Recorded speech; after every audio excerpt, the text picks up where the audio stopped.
आज से 3 दिन तक बाबा केदार की शरण में राहुल गांधी केदारनाथ धाम में की पूजा अर्चना। सॉफ्ट हिंदुत्व की राजनीति को लेकर सरगर्मियां तेज।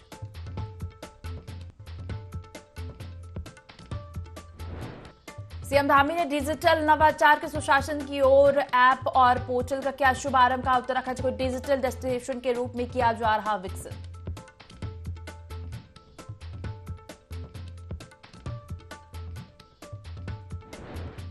मुख्यमंत्री पुष्कर सिंह धामी ने अभ्यर्थियों को वितरित किए नियुक्ति पत्र। राज्य संपत्ति विभाग के अंतर्गत स्वागती पद पर मिली है तैनाती। कहा नवनियुक्त अभ्यर्थी अपने कर्तव्य का पूर्ण जिम्मेदारी से करे पालन।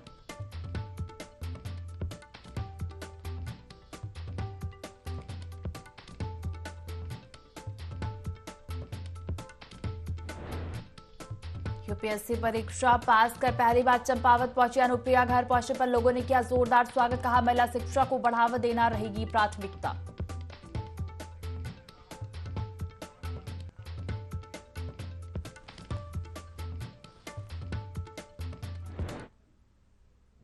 देवभूमि लाइव देख रहे हैं, यहाँ पर मैं हूं आपके साथ दिव्या। बुलेटिन की शुरुआत करेंगे देहरादून से आ रही खबर के साथ। राहुल गांधी उत्तराखंड दौरे पर हैं और 3 दिन उत्तराखंड में ही रहेंगे।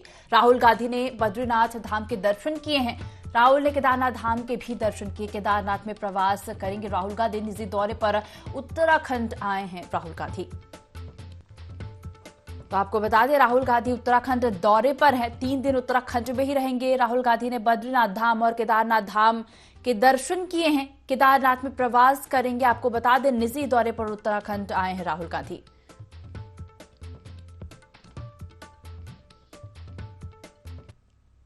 तो खबर आपको बता रहे हैं देहरादून से। राहुल गांधी उत्तराखंड दौरे पर पहुंचे हैं।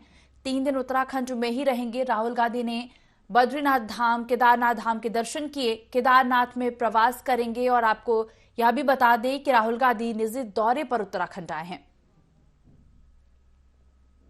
3 दिन तक राहुल गांधी उत्तराखंड में ही रहेंगे और आज उन्होंने बद्रीनाथ धाम और केदारनाथ धाम के दर्शन किए हैं। 3 दिवसीय दौरा है राहुल गांधी का उत्तराखंड में और आपको बता दें, राहुल गांधी ने बद्रीनाथ धाम और केदारनाथ धाम के दर्शन किए। राहुल गांधी का यह निजी दौरा है। निजी दौरे पर उत्तराखंड आए हैं और केदारनाथ में प्रवास भी करेंगे। खबर पर ज्यादा जानकारी लेंगे, हमारे संवाददाता विनय सूद फोन लाइन पर जुड़ गए हैं। विनय, राहुल गांधी उत्तराखंड दौरे पर हैं। 3 दिवसीय उनका यह दौरा है, क्या पूरी जानकारी?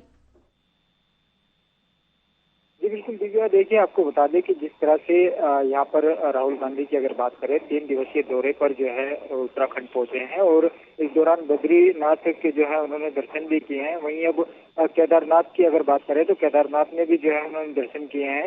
हालांकि ये उनका निजी दौरा है, लेकिन जिस तरह से इसको देखा जा रहा है, क्योंकि लोकसभा के चुनाव भी हैं, तो ऐसे में जो है यहाँ पर कयास लगाए जा रहे हैं कि उसका जो फायदा है इस दौरान यहाँ पर कांग्रेस को मिलने वाला है। लेकिन पहले ही जो है स्पष्टीकरण की अगर बात करें तो जिस तरीके से ये उत्तराखंड का दौरा यहाँ पर इनका रहने वाला है, तो ये एक निजी दौरा जो है यहाँ पर राहुल गांधी का माना जा रहा है, क्योंकि सारी चीजें इसी में जो है क्लियर की गई हैं। जी, बिना जुड़ने के लिए और जानकारी साझा करने के लिए आपका धन्यवाद।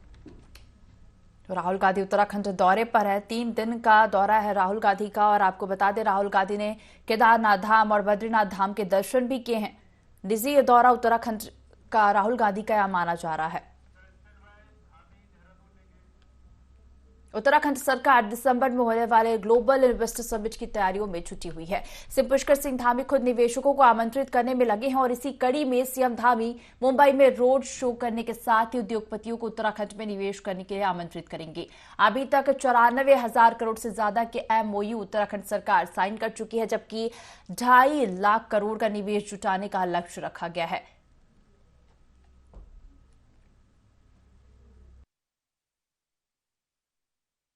जी देखिए, माननीय मुख्यमंत्री जी का आज मुंबई दौरा रहने वाला है और देश के बड़े उद्योगपतियों के साथ में, क्योंकि मुंबई और बैंगलोर में बहुत बड़ा उद्योगपतियों का एक गढ़ है, वहाँ से हम लोगों को जिस प्रकार से हमारे भी रोड शो होंगे, कॉन्फ्रेंसेस होगी और विभिन्न बैठकों के माध्यम से हम उद्योगपतियों को ग्लोबल इन्वेस्टर समिट में इन्वाइट कर रहे हैं और जिस प्रकार का निवेश प्रदेश के हित में, प्रदेश के रिसोर्सेज को देख के हो सकता है, उसकी उन्हीं सेक्टर्स में हम ज़्यादातर फोकस्ड हैं। और माननीय मंत्री जी जिस प्रकार से फिल्म और पर्यटन संबंधी जितनी भी हमारी यहाँ पे संभावनाएं हैं, उनको लेकर माननीय मुख्यमंत्री जी वार्ता करने वाले हैं। और आप हम सब लोग जानते हैं कि उत्तराखंड में विभिन्न कलाएं जो हैं कलाकारों में समाहित हैं। बहुत ज़्यादा नेशनल इंटरनेशनल लेवल पे हमारे कलाकार जो हैं लगातार उभर रहे हैं। तो प्रदेश के अंदर जब इस प्रकार का एक सेक्टर डेवलप होगा तो निश्चित रूप से हमारे यहाँ के सांस्कृतिक जो हमारे लोग हैं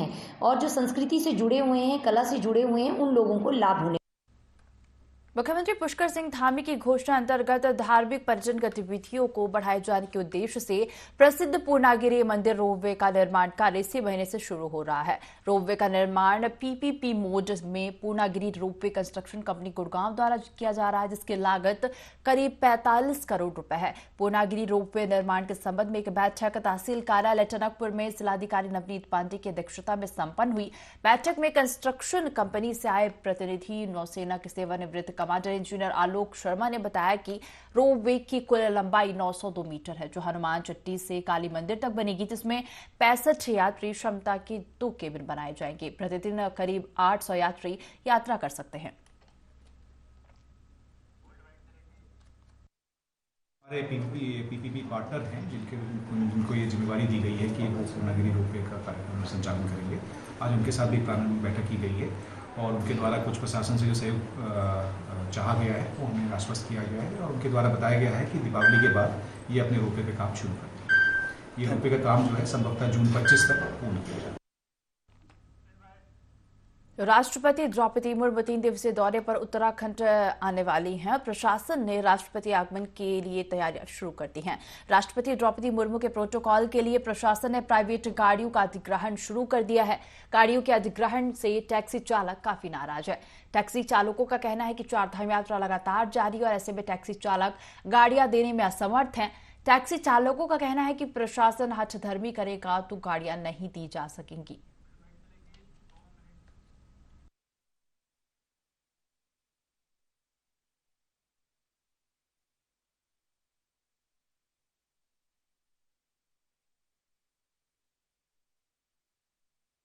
आ रहा है कि सर जो महामहिम हमारे राष्ट्रपति जी उत्तराखंड के दौरे पे हैं, ये सारा वार्तालाप प्रशासन के पास पहले अवगत हो जाती है कि उन्होंने इस डेट में आना है, इतने दिन यहाँ पे रहेंगे, कितना प्रोटोकॉल के लिए गाड़ियाँ चाहिए, कितना उसके लिए वो चाहिए, तो सारा उनके उसमें होता है ध्यान में। अब एट ए टाइम में क्या होता है कि हम लोगों की कोई गाड़ी यात्रा जा रही है, कोई जोलीग्रांट से पिकअप करके कहीं टूर पे निकल रही है, तो वहाँ पे ARTO के द्वारा गाड़ी रोक के यात्रियों को उतार दिया जा रहा है, अधिग्रहण बना के दे दिया जा रहा है कि भैया ये गाड़ी जो है राष्ट्रपति जी की ड्यूटी में जाएगी, आप इसे पुलिस लाइन देहरादून लेके चलो। जब राष्ट्रपति जी ने आना है और उनका पूरा प्रोग्राम सेट है, तो उस तरीके से पहले 1 महीना 1.5 महीने पहले प्रशासन ने इसको क्यों नहीं, प्रोटोकॉल के तहत कौन ड्राइवर कैसा है, क्या है क्या नहीं है, एकदम आनंद फानन में कोई गलत आदमी भी जा। हरिद्वार की तकरीबन ऐसी है कि करीबन 50 एक गाड़ी ली गई हैं, जिनके गाड़ियों के कागज श्रीनगर में भी लिए गए हैं, कर्णप्रयाग लंगरासू में भी लिए गए हैं और देहरादून में भी लिए गए हैं और जोलीग्रांट में भी लिए गए हैं। आप लोग देना नहीं चाहते ऐसी गाड़ियों को? हम लोग इस प्रकार के अगर ये करेंगे, गुंडागर्दी करेंगे, तो ऐसे हम प्रशासन को कोई भी गाड़ी नहीं देंगे। उसके लिए चाहे मैं किसी भी हद तक जाऊं। गाड़ियां देने को हम कभी भी, हमारे भारत के महामहिम हैं, राष्ट्रपति हैं, हमारे राष्ट्रपति हैं, हम ऐसा नहीं है गाड़ी नहीं देना चाहते। पर तरीका क्या है?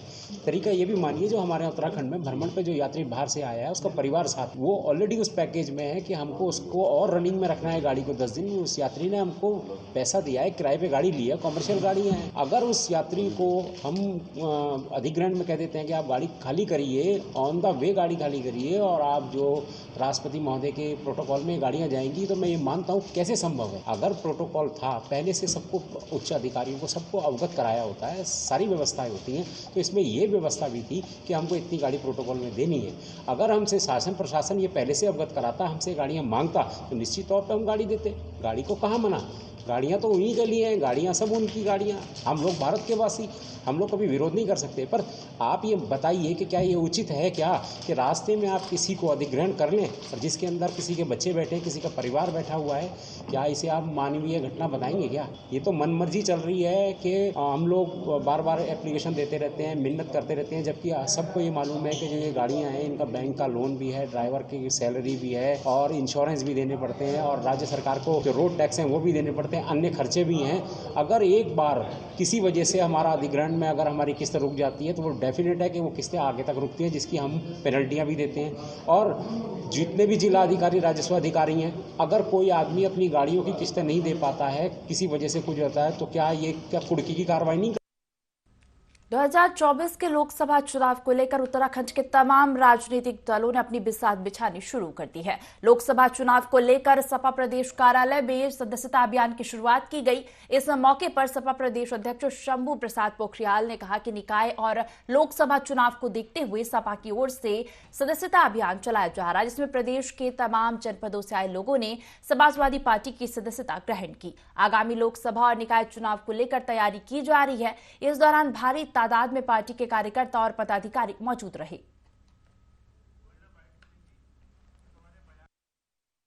बूथ लेवल से बनता है, चाहे वो बीजेपी हो, कांग्रेस हो, सपा हो। अब हम लगातार बूथों पे लगे हैं काम करने पे, बूथ एजेंट बनेंगे।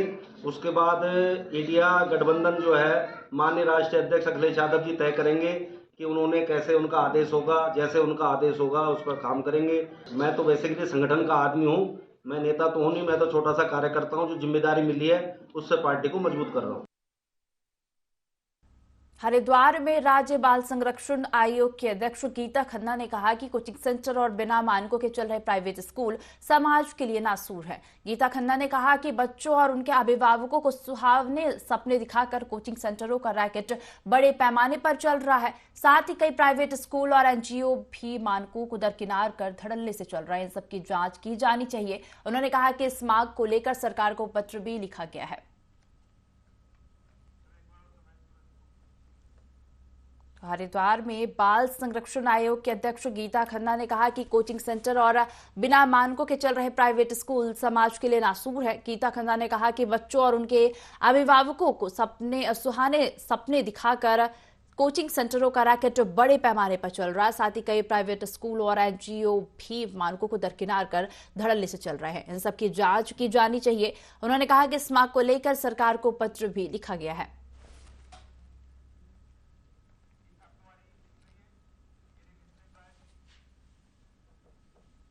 आगामी त्योहार दीपावली को देखते हुए पुलिस अलर्ट मोड पर है। इसी कड़ी में गंगनहर पुलिस ने आजाद नगर में दुकान पर छापेमार कार्रवाई की और बड़ी मात्रा में पटाखों की पेटियां जब्त की है। बता दें कि दुकानदार के पास कोई लाइसेंस या बिल नहीं मिला है। फिलहाल पुलिस आगे की कार्रवाई में जुट गई है।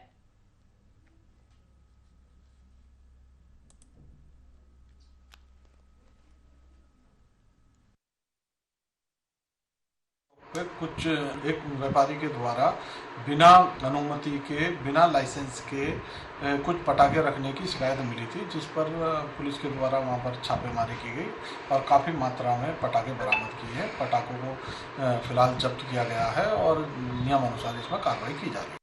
बागेश्वर के बीडी पांडे कैंपस में छात्र संगठन चुनाव की तैयारियां लगातार जारी है। प्रत्याशियों ने चुनाव के लिए नामांकन दाखिल करना शुरू कर दिया है। बता दें कि एनएसयूआई ने राहुल कुमार को अध्यक्ष पद का प्रत्याशी बनाया, तो वहीं एबीवीपी ने खजान सिंह को अध्यक्ष पद का प्रत्याशी घोषित किया है। नामांकन के दिन छात्र छात्राओं ने ढोल नगाड़े बजाकर उम्मीदवारों का मनोबल बढ़ाया। अध्यक्ष पद के दोनों उम्मीदवारों ने छात्र छात्राओं से मतदान करने की अपील की है। जो समस्याएं हैं वो तो विभिन्न प्रकार की हैं। आज तक छात्र छात्राएं जो है अपनी मांगें उठाते रहे, अपनी आवाज़ों को उठाते रहे, लेकिन छात्र नेता जो उनके द्वारा बहुत भरोसे से चुने गए थे, लेकिन उन छात्र नेताओं के द्वारा छात्र छात्राओं को के साथ कहीं ना कहीं उनकी भविष्य के साथ खिलवाड़ किया गया है, धोखाधड़ी की गई है। तो इस बार संपूर्ण छात्र शक्ति इस बार परिवर्तन चाहती है और आज मेरा नाम, मैंने परिसर में अध्यक्ष पद पर अपना नामांकन दाखिल किया है। और आज जो मेरे साथ संपूर्ण छात्र शक्ति जो जन सैलाब यहाँ पर दिख रहा है वो एक चीज दर्शाता कि इस बार परिवर्तन तय है। और छात्र छात्रा जो यहाँ पर अध्ययन वो जानते हैं कि हमने कितना कार्य किया है। ये लोग तो कहेंगे एनएसयूआई कुछ करती नहीं है, लेकिन मैं आपके न्यूज चैनल के माध्यम से कहना चाहता हूँ कि एनएसयूआई वो काम करती है जो आप कभी कर नहीं सकते। एनएसयूआई ने छात्र हितों के लिए लहू तक बहाया है, प्राण तक संकट में डाल। नजर नहीं आते नजारों की बात करते हैं, साल भर घर में बैठ आज कॉलेज की समस्याओं की बात करते हैं, हाथ जोड़कर छात्र छात्राओं को भ्रमित करने वाले परिसर में परिवर्तन की बात करते हैं। अखिल भारतीय विद्यार्थी परिषद ऐसा नहीं है जो साल भर घर में बैठे रहते हैं। ऐसा हमारा संगठन नहीं है। हमारा संगठन चाहे कोरोना काल हो या कोई विपत्ति का हो, हमेशा आगे रहने का कार्य करता है, छात्र हितों के लिए हमेशा लड़ता है। और जो दूसरा संगठन है ये केवल चुनावी दौरों पे आने वाला संगठन है। आज मेरी नामांकन रैली में जो मेरे एपी के कार्यकर्ता थे और मेरे जो समर्थक थे वो सभी का जोश देखने को मिला है और जीत तो तय है अगर भाइयों का साथ अगर ऐसे ही मिलता रहे। परिसर की जो है नामांकन की प्रक्रिया स्टार्ट हो चुकी है। अभी तक लगभग 12 कैंडिडेट ने अपना नामांकन कर रखा है, जबकि अध्यक्ष के एक पद, उपाध्यक्ष से एक पद, छात्राध्यक्ष से एक पद, सचिव के एक पद, सांस्कृतिक परिषद के एक पद और विषय प्रतिनिधि के एक पद और संकाय प्रतिनिधियों के पद पर जो है नामांकन होना है। और लगभग आज शाम तक ये प्रक्रिया चलेगी और देखते हैं। अभी तक छात्रों में बड़ा जोश है और जोश खरोश के साथ आ रहे हैं और अपना नामांकन करा रहे हैं। उम्मीद है कि शाम तक लगभग सारे प्रत्याशियों के नामांकन सुचारू रूप से संचालित हो जाएंगे और चुनाव भी हमारे शांतिपूर्ण तरीके से चल रहा है। अभी तक कहीं से भी कोई शिकायत वगैरह नहीं आ रखी है, तो इससे उम्मीद कर रहे हैं कि हमारे छात्र जो है अच्छी तरह से अपना नामांकन प्रक्रिया को संचालित करने में सही। आध्यात्मिक संस्था ब्रह्म कुमारी के हरिद्वार स्थित आश्रम में मीडिया कार्यशाला का आयोजन हुआ। इस कार्यशाला में शांति और सद्भावना की स्थापना के लिए मीडिया की भूमिका विषय पर चर्चा हुई, जिसमें कई क्षेत्रीय और राष्ट्रीय पत्रकारों ने हिस्सा लिया। कार्यक्रम में पत्रकारिता के क्षेत्र में अच्छा काम करने वाले पत्रकारों को सम्मानित भी किया गया। ब्रह्म कुमारी मीडिया विंग के कोऑर्डिनेटर डॉक्टर शांतनु ने कहा कि ब्रह्म कुमारी संस्था के द्वारा समय समय पर पत्रकारों के साथ कार्यशाला का आयोजन किया जाता है, जिसमें पत्रकार भी आध्यात्मिक दृष्टिकोण से खबर बनाएं और जन जागरूकता लाएं। इन विषयों पर चर्चा होती है।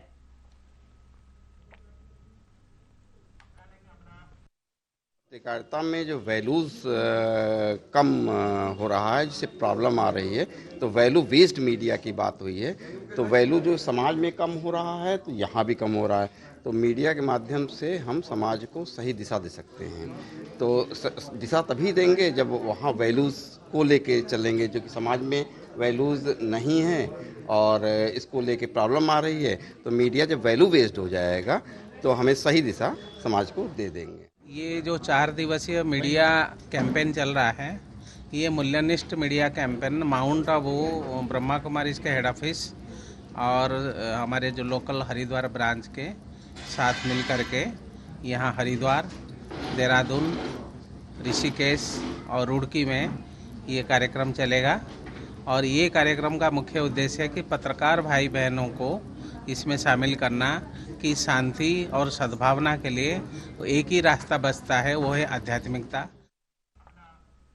खबरों में आगे बढ़ेंगे। लक्सर के हरिद्वार मार्ग पर स्थित नगर पालिका परिषद और निकाय के अध्यक्ष अम्बरीश गर्ग के कैंप कार्यालय पर बीजेपी के कई नेताओं द्वारा प्रेस वार्ता का आयोजन किया गया। इस दौरान अम्बरीश गर्ग ने पत्रकारों को संबोधित करते हुए कहा कि मौजूदा दौर में बीजेपी जमीन पर विकास की लड़ाई लड़ रही है और बीजेपी ने विकास को ही हमेशा सर्वोपरि माना है। 70 वर्षों की कांग्रेस पार्टी की ओर से क्षेत्र में गरीबी का हवाला दिया जा रहा। अम्बरीश गर्ग की ओर से आगामी लोकसभा चुनाव के दौरान 5 लाख मतों से लक्ष्य प्राप्त कर रिकॉर्ड तोड़ विजय हासिल करने का दावा किया। वहीं बीजेपी जिलाध्यक्ष उपाध्यक्ष जितेंद्र चौधरी ने कहा कि कांग्रेस हमेशा आरोप लगाने में ही व्यस्त रही है, जबकि कांग्रेस अपनी गिरेबान में झांक कर 70 वर्षों के काम दिखाए। इस दौरान लोकसभा सांसद डॉक्टर रमेश पोखरियाल निशंक के बेहतर कामों को भी गिनाया गया। जनता पार्टी एक विकास की लड़ाई लड़ती है और विकास इसके लिए सर्वोपरि है और विकास ही भारतीय जनता पार्टी ने किया है। अभी आप देख रहे होंगे 70 साल की कांग्रेस आज भी कहते हैं कि लोग बाग गरीब हैं। मैं पूछना चाहता हूं कांग्रेस सरकार से कि 70 साल के बाद भी गरीब क्यों? ये भारतीय जनता पार्टी इसको बोलती है कि 10 साल में आपने दिखाया कि गरीब को कितना हर तरह से सुख सुविधा दी गई है, चाहे वो छोटी छोटी बात कितनी भी ले, चाहे उज्ज्वला हमारी गैस योजना हो रही हो, चाहे आयुष्मान कार्ड करा हो, चाहे पति पत्नी को दोनों को वृद्धा पेंशन हो, चाहे विकलांग पेंशन हो, जितना भी कार्य हो रहे हैं वो सब लोग जितना भी गाँव और के लिए हो रहे हैं। और चाहे किसान की बात कर लो, चाहे बेरोजगार की बात कर लो, मैं समझता हूँ कि जितनी भी आप बात करेंगे भारतीय जनता पार्टी का दूरदर्शी जो एक निगाह है घर घर शौचालय बनवा दिए। प्रधानमंत्री आवास योजना के कितने मकान बने, एक लक्सर जैसी तहसील में 1268 मकान बना दिए और 18 करोड़ रुपया हमने प्रधानमंत्री आवास योजना में बांट दिया और 56 लाख रुपए हमने शौचालयों में बांट दिए। केवल कांग्रेस का तो सिर्फ यही रहता है कि उसके आरोप लगाने हैं, वो अपने गिरेबान में नहीं झांकते कि उन लोगों ने क्या किया है, 70 सालों तक उन लोगों ने क्या किया है। और हमारे सम्मानित सांसद माननीय डॉक्टर रमेश पोखरियाल निशंक जी के द्वारा जो विकास कार्य किए गए हैं वो सभी आप लोगों के भी सामने हैं। जैसे लक्सर से रुड़की रोड है, आप देख सकते हैं, लक्सर से सराय रोड है, हमारा लक्सर से बालावाली मार्ग है, हमारा शाहपुर से रायसी मार्ग है और हमारा हरिद्वार से जो है पुरकाजी मार्ग है। ये जो बड़े बड़े काम हुए हैं, हमारे डिग्री कॉलेज का निर्माण हुआ है, यहाँ पे सभी कार्य, रोडवेज बस अड्डे का निर्माण हुआ है यहाँ पे, ये सब हमारे भारतीय जनता पार्टी के विकास की देन है। हम उन कांग्रेस के नेताओं को संदेश देना चाहते हैं जो हमारे लोकप्रिय सांसद निशंक जी पर आरोप लगा रहे हैं कि उनके द्वारा कुछ नहीं किया गया, जबकि उनके द्वारा अनेकों विकास कार्य पूरे अपने लोकसभा क्षेत्र में किए गए हैं। चाहे लक्सर का डिग्री कॉलेज हो, चाहे सड़क हो, चाहे किसानों के लिए योजनाएं हो, चाहे उन किसानों के लिए जो है सम्मान निधि की बात हो, सभी हमारे सांसद द्वारा कार्य किए गए हैं। और सांसद द्वारा इतने कार्य किए गए हैं कि मैं गिनाने में मुझे 1 घंटा लग जाएगा आपको। और हमारे लोकप्रिय सांसद हैं और भारी मतों से जीतेंगे। और कांग्रेस मुद्दा विहीन है, कांग्रेस पास कोई मुद्दा नहीं है और कांग्रेस लोकसभा की 5 सीटें बुरी तरह हार।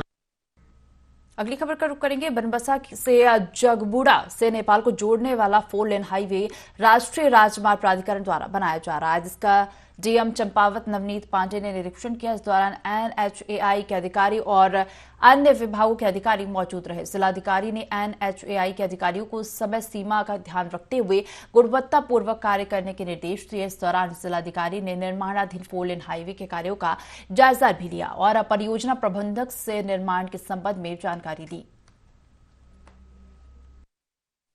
द्वारा आज ड्राई पोर्ट की जो अप्रोच रोड बनाई जा रही है उसका जो आज निरीक्षण किया गया और एनएचएआई के अधिकारी द्वारा बताया गया है कि सितंबर 24 तक जो है ये अप्रोच रोड के जो वो बना लिया जाएगा।